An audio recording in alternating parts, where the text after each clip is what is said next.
Borges escribe para decir que la duda es uno de los signos de la inteligencia. Y mientras dudemos y procesemos con crítica, autocrítica, propositiva y comprometida, la educación en México tendrá viabilidad. Quiero agradecer a Arcelia Martínez, que corrió el riesgo de invitarme el día de hoy, con un contacto preliminar de mi amigo Pedro Flores Crespo, el compartir también con Alba Maldonado, que es una gran estudiosa del tema educativo, y un gran reencuentro con Rubén Rocha, mi amigo de más de 25 años en faenas de la educación, para poder estar el día de hoy con ustedes. El 13 de marzo del 2013, aquí estábamos, en un evento del Belisario Domínguez. Se acaba de promulgar la reforma educativa en su parte constitucional el 26 de febrero, y el 13 de marzo estábamos empezando a ver lo que se refería a la legislación secundaria, que se promulga el 11 de septiembre con la Ley General de Educación, la Ley General del Servicio Profesional Docente y la Ley de Instituto Nacional para la Evaluación de la Educación. Leí con mucho interés los 11 artículos y que tienen dos grandes secciones. Una primera parte que es la reforma y los temas pendientes en aprendizaje, equidad, formación, capacitación docente y participación social, y una segunda que se refiere a los avances en reducción de brechas, en capacidades locales, en evaluación y en rendición de cuentas. Y siempre que uno escucha a los demás, corre el riesgo de aprender. Al estudiar cada uno de los 11 artículos, a mí me provocaron una gran inspiración para poder ver retrospectiva y prospectiva, tratar de evaluar quiénes somos, de dónde venimos y a dónde queremos llegar. Hay muchos elementos de cada artículo que ojalá hubiese conocido, porque hubiéramos hecho una mejor aproximación de la reforma que hoy tanto se critica y tanto se desconoce y tanto hay que mejorar. Y que por otro lado traté de ubicar cómo podría tener una intervención estimulante el día de hoy. Sería imposible hacerle justicia a cada uno de los 11 artículos. Y a mí siempre me ha llamado la atención que se invita a personas a conocer de un libro cuando casi nadie lo ha leído. Y el día de hoy es más incómodo porque aquí hay muchos especialistas y conocedores de la educación. Y recuerdo mucho la frase de Niels Bohr, Premio Nobel de Física de 1922, que experto es el que ya cometió todos los errores posibles. Si estamos en esa definición estricta, pues no hay expertos, aunque sí hay muchos de nosotros que hemos cometido muchos errores. El problema es que no los hemos sistematizado. Entonces, lo que he decidido es tratar de compartirles la vivencia personal en la etapa de diciembre del 2012 al día de hoy. Y que, por cierto, hace poco, en una sesión informal en la que estaban Alma y Pedro, ellos estaban haciendo una serie de afirmaciones con mucha vehemencia que yo no había vivido durante el proceso de la reforma. Y al mismo tiempo yo tenía algunas historias que comentar que ellos no habían experimentado. Pues les platico lo que yo viví, no para defenderlo, sino para aprender de él y para corregirlo. El 2 de diciembre, domingo 2 de diciembre, del régimen de este presidente Enrique Peña Nieto, se anuncia el Pacto por México. 5 prioridades estratégicas, 95 prioridades, y de esas un número importante viene a ser la educativa. Por primera vez el 6 de diciembre, jueves 6 de diciembre, siendo presidente de la Comisión de Educación, conocí un primer borrador. Y debo de reconocer que me alarmó porque no me causó una buena impresión de inicio. Mandé comentarios, por supuesto que no me hicieron caso, y el lunes 10 de diciembre me echan a perder mi cumpleaños y el presidente de la República anuncia en el Museo de Antropología el turno a la Cámara de Diputados para reformar el artículo 3º y el artículo 73. El martes 11, el senador Emilio Gamboa, que es un caballero, me pregunta: oiga, senador, ¿ya la vio? Sí. ¿Qué le parece? Le dije: la intención 10, su contenido 3. Se quedó asustado. Le dije: es que es intransitable como viene, porque tiene muchos problemas. El primero es que no se había hecho una consulta pública. El segundo es que es muy difícil poner todo en un texto constitucional. Y así las cosas, el siguiente lunes y martes nos reunimos varios legisladores y empezamos a ver el contenido de la propuesta. En México hay un problema de muchos, y es que le queremos poner todo a la Constitución y le queremos poner todo a las leyes. Nosotros en el Senado clasificábamos los temas en 4. 1, lo que es legislación; 2, política pública; 3, rediseño institucional; y 4, financiamiento. Nos concentramos en este momento en la parte legislativa. La Constitución del 17, que es la que nos rige, se ha cambiado más de 600 ocasiones al día de hoy. Entonces, ubiquemos el momento para tratar de meter algunos elementos en la Constitución. De la iniciativa que mandó el señor presidente de la República, se le hicieron 4 cambios importantes. La primera es que no venía el derecho a una educación de calidad. Esto es opinable, pero no venía en el texto de origen.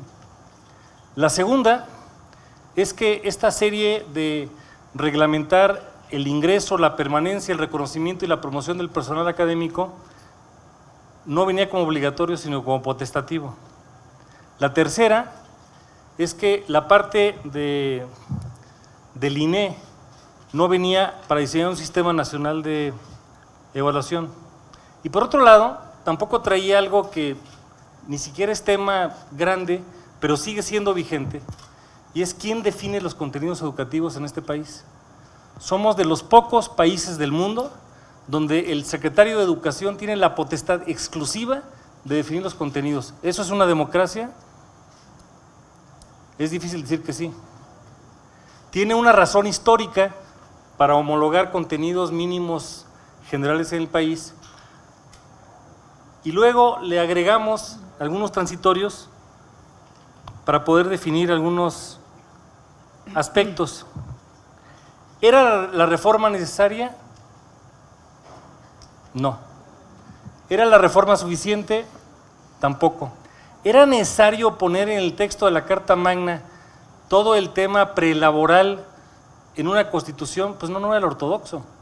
El problema, y lo digo con mucho respeto, y soy hijo de la escuela pública, hijo de una escuela primaria federal anexa a una normal y de una secundaria estatal anexa a una normal, es que en algunos momentos, y lo voy a tratar de decir con cuidado, el sindicato se convirtió en patrón y el patrón dejó de serlo. Y algunas decisiones se tomaban no en el criterio académico. Pues la noche del martes 18 estábamos todavía varios senadores hablando con el jefe de la oficina de la presidencia, que era Aurelio Nuño, el secretario Choefet, para ver si le podíamos hacer algunas adaptaciones al texto de la Constitución. Y esto no es fácil, porque estamos contra el tiempo. Estamos iniciando una legislatura con una gran expectativa. Y entonces la pregunta que también nos hacíamos era: ¿el país está diagnosticado? Sí, pero no está sobrediagnosticado. Y a veces el problema que tenemos es que el diagnóstico no lleva al tratamiento necesario. Pues así las cosas, entre el 20 y el 22 de diciembre, la Cámara de Diputados, Cámara de Origen, y el Senado, Cámara Revisora, le hizo pequeñas adaptaciones al artículo 3º y al artículo 73 de la Constitución. El 3º en la parte sustantiva y el 73 para facultar al Congreso de la Unión a legislar en materia del servicio profesional docente. Yo recuerdo que en alguna de las conversaciones alguien me preguntó qué estaría pensando la maestra Elbester Gordillo. Alguien dijo: se está muriendo de la risa. El que dijo eso fui yo. porque no era realmente una reforma de profundidad lograda desde el texto de la Constitución, sino que había que ver todas las ramas. Y hoy la pregunta, después de que el señor presidente de la República firma el lunes 25 de febrero en Palacio Nacional la promulgación y se publica el martes 26, recordé una conversación que tuve con el secretario Choifet a fines de enero, en donde la maestra Gordillo como presidenta, y lo digo con respeto porque le he tratado, y representa un gremio al que yo le tengo una admiración reverencial, pues no acudía a las citas del secretario de Educación. Y el señor secretario me decía, es que si no se entiende conmigo, se va a entender con el procurador. No lo entendí, pero el 26 de febrero sí lo entendí. Porque había que marcar una señal de que esto iba en serio. Y debo subrayar una cosa, no es contra el gremio, es contra algunas conductas que eran ya inadmisibles y que tenían que modificarse. Entonces, hoy cuando se pregunta, y lo hacen todos los que escriben aquí, Francisco Cabrera Hernández, Abelardo Carro Nava, Pedro Flores Crespo, Jessica Flores, Erika Yasmín Gómez, Amarripa, Felipe Evia de la Jara, Rosa Guadalupe Mendoza, Francisco Miranda, Carlos Rafael Rodríguez, Samana Vergara, López Tristán y Úrsula Zurita. Cuando nos preguntamos ¿qué debemos de hacer? Les comparto mi guión. La pregunta es, ¿hay que abrogarla? ¿Sí o no? Mi respuesta es no. ¿Hay que mejorarla? Sí. ¿Hay que corregirla? Sí. Pero ni la leyenda negra ni la leyenda rosa. Hoy lo que tenemos que hacer es profundizar en la reforma y sobre todo entender, cuando hacemos la pregunta, ¿qué es la reforma? Pues es un concepto fantasmagórico, que al mismo tiempo es un concepto denso. Generó expectativas, culpas, ideologías, sensibilidades, y al mismo tiempo está vacío de mucha profundidad. Cuando uno se pregunta ¿qué es la reforma? Pues hay que ver a qué nos referimos. Tiene una parte normativa y una parte de política pública. En la parte normativa es la Constitución, artículos 3 y 73, y luego tiene la Ley General de Educación. Segundo, una Ley General del Servicio Profesional Docente, a la que ha habido señalamientos críticos. Tercero, la Ley del INE. Cuarto, se hizo una reforma a la Ley de Coordinación Fiscal para poner el fondo de la nómina educativa, que en mi opinión fue un error en la forma, no en la intención. Yo voté en contra. Siguiente está la Ley General de Niñas, Niños y Adolescentes y está la Ley General de Infraestructura Educativa. Todo este entramado o todo este archipiélago normativo es muy importante de ubicar. Y luego vienen aspectos que tienen que ver con los programas. Entonces, ¿a qué nos estamos refiriendo? ¿Al texto de la Constitución? ¿O nos estamos refiriendo a los programas y a las políticas públicas más directamente involucradas? Pues es muy importante tener un sentido de responsabilidad. Luego hay una parte que es la letra chiquita, y el diablo está en los detalles, que consiste en los artículos transitorios, tanto de la reforma constitucional como de las leyes que acabo de mencionar.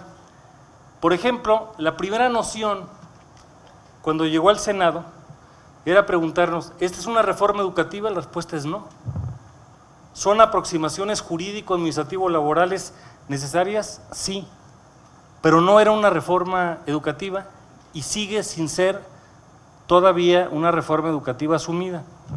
Pero curiosa y paradójicamente, cuando uno le pregunta a la población abierta en México, de las reformas estructurales más recientes, ¿cuál es la más visible y cuál es la más apreciada? La respuesta es la reforma educativa. Independientemente de lo que se entienda por reforma, es la parte más reconocida. Nosotros lo que tratamos de hacer, reconociendo las limitaciones, que no basta una reforma a la Constitución, porque hay temas de política pública, hay temas de rediseño institucional y temas de financiamiento, pusimos varios transitorios que a veces están olvidados. Uno, la revisión del modelo educativo. Y sí se llevó a término, pero nos llevó casi 6 años. Dos, una reforma a la educación normal que al día de hoy no se ha anunciado de manera integral. 3, la revisión del Fondo de Aportaciones de Educación Básica, el FAEB, porque el FONE, el Fondo de Nómina, centraliza la nómina y la tesorería de la Federación se convirtió prácticamente en la tesorería más grande del mundo para pagarle más de 1,5 millones de maestros. Pero el problema con todo esto es que nos metemos a temas laborales no resueltos y la pregunta es ¿quién es el patrón? Y entonces las respuestas son múltiples, son las entidades federativas, es el gobierno federal. Y desde 1993-94, siendo el presidente don Carlos Salinas y secretario de Educación don Ernesto Zedillo, empieza este movimiento de centralización que nunca terminó. Pero yo sí lo digo, y perdón la forma de aproximarlo, si yo fuese gobernador nuevamente hoy, yo le regresaba todo a la Secretaría de Educación Pública otra vez. Porque no hay un solo estímulo para un gobernador para asumir esta responsabilidad de manera inmediata. Y hay temas donde todavía no acabamos de afinar las cosas. Por ejemplo, los directores de las escuelas públicas no son directores. Y lo digo con mucho cariño. Yo estoy hablando de básica y de media superior, fundamentalmente de básica, preescolar, primaria y secundaria. No contratan, no despiden, no sancionan, no toman decisiones. Hay una hegemonía centralizadora de la Secretaría de Educación Pública y como suele ocurrir con los gobiernos, tienen 6 velocidades de respuesta: lento, más lento, parado, en reversa, dormido y muerto. Esas son las velocidades en las que actuamos cuando tenemos las burocracias excesivas, porque no se ha descentralizado ni se ha federalizado el tema educativo. Entonces, brinco del 21-22 de diciembre, al cerrar el periodo ordinario, a la promulgación del 26 de febrero, al 11 de septiembre, que están en las 2 leyes especiales nuevas y la Ley General de Educación, a años después. Y sí me preocupa como mexicano y como educador y como legislador que se quiera hacer un juicio totalmente superficial. Y lo digo con mucho respeto y con mucho cariño. Por ejemplo, ¿a qué cosas tenemos que decirle sí hoy y para adelante? Sí, el valor superior es el interés superior de la niñez, no es el derecho laboral, perdón que lo diga así. El derecho laboral tiene que armonizarse, pero el valor superior es el interés de la niñez. Segundo, hay que seguir promoviendo la calidad con equidad. Tercero, sí es muy importante dignificar la tarea del docente, desde su formación inicial, su ingreso, su permanencia, su reconocimiento, su promoción, hasta su jubilación digna. Y necesitamos cada vez más una participación más activa de los 2 grandes actores de la educación, que son los maestros y los padres de familia. Y tristemente hemos de reconocer que hoy no tenemos a los maestros ni a los padres de familia a nuestro lado. No hemos logrado involucrarlos de manera suficiente. Y no hay país del mundo que haya hecho una reforma con profundidad si no tiene la participación de estos. El otro elemento es la evaluación. La evaluación tiene que ser formativa, tiene que ser integral y tiene que provocar estímulos. Hay 3 aspectos que a veces no coinciden y no lo hemos logrado todavía. 1, la parte de la formación. 2, la parte de la evaluación. Y 3, la parte de los estímulos. Están por separado. Y tenemos poca formación integral sistemática. La parte de la evaluación se percibe como punitiva.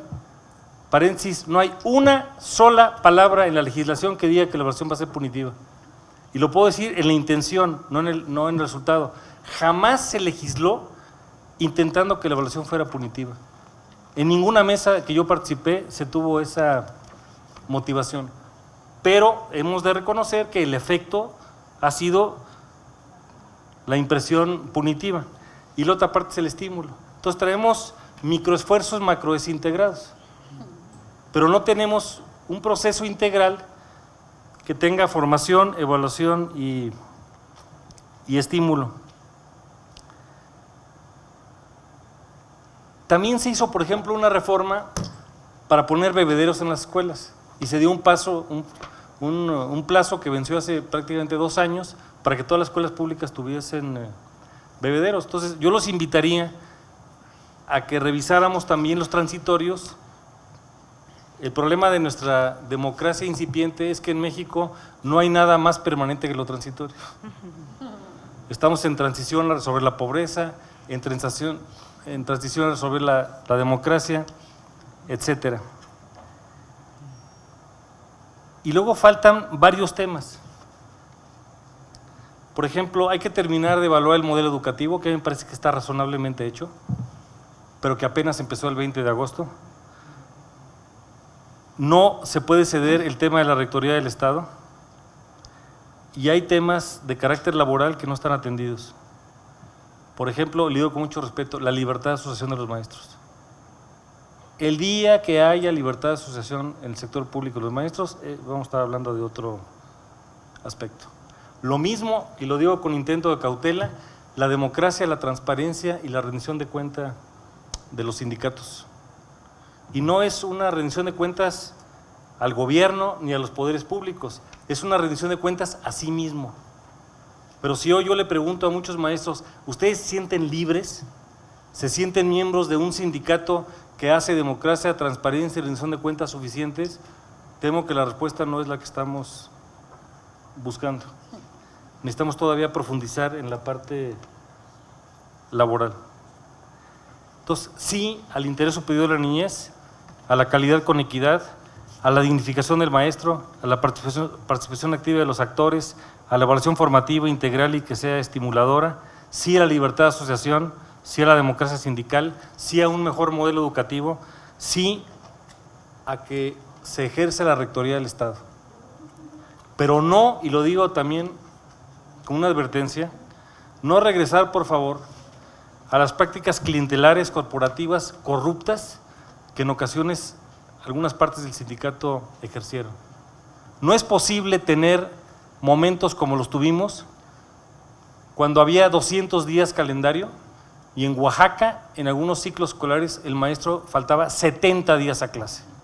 Eso está documentado. O sea, faltar a clase o faltar al trabajo no es un derecho, es una irresponsabilidad. Ahora, que el maestro tenga alguna circunstancia de su tema laboral, hay que atenderlo.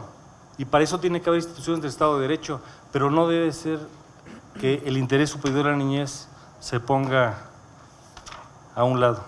En resumen, y termino, yo creo que hay varios aspectos de agenda que tenemos que revisar. Uno, hay que involucrar educación superior, no se puso en esta primera etapa.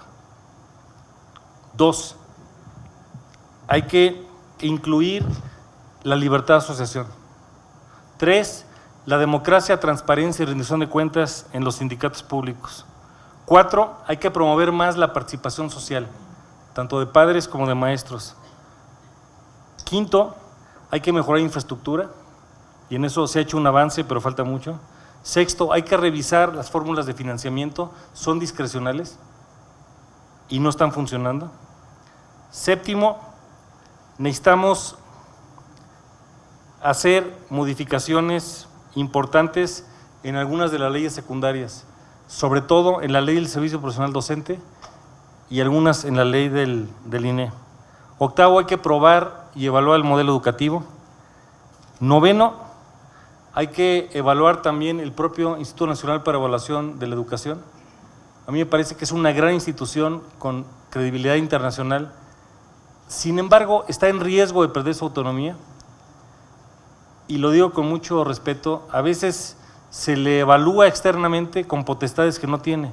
El INE no evalúa maestros, el INE no toma decisiones de carácter laboral, pero sí necesitamos que los instrumentos que generan de información sirvan en el lugar de los acontecimientos, para que desde la comunidad escolar, el padre de familia, el maestro, el alumno y el director puedan contribuir a tomar las mejores decisiones. Me parecería irresponsable desaparecer al INE, y estoy abierto al debate en su momento. Que el INE debe mejorar, sin duda, como cualquier institución, pero no podemos decir de manera irresponsable, y tanto en el Senado como en la Cámara de Diputados han aparecido ocurrencias aisladas en torno al tema, y perdón que así lo diga, creo que de buena intención, pero de un mal diagnóstico. Necesitamos hacer buen diagnóstico y buen tratamiento. Y 10º, creo que falta una agenda de federalismo. No es posible que desde el gobierno nacional se tomen todas las decisiones. Por lo tanto, nada más estoy dando una pincelada de una parte del proceso que vivimos, tratando de defender que algunas cosas se hicieron bien, pero que evidentemente hay que hacer una segunda generación de reformas. Pero no es desaparecer todo a ultranza. Eso sería negar la historia y negar que todos podemos aprender. Construir sí, pero con visión de futuro. Construir sí con responsabilidad. Responsabilidad viene de dar respuesta a las cosas. Tenemos derecho a todo, pero no derecho a fallar. En ambas cámaras creo que tenemos un gran trabajo y podemos, como decía don Manuel Gómez Morín, tener controversia de inteligencias, mas no decisión de corazones. Hay que trabajar. Muchas gracias.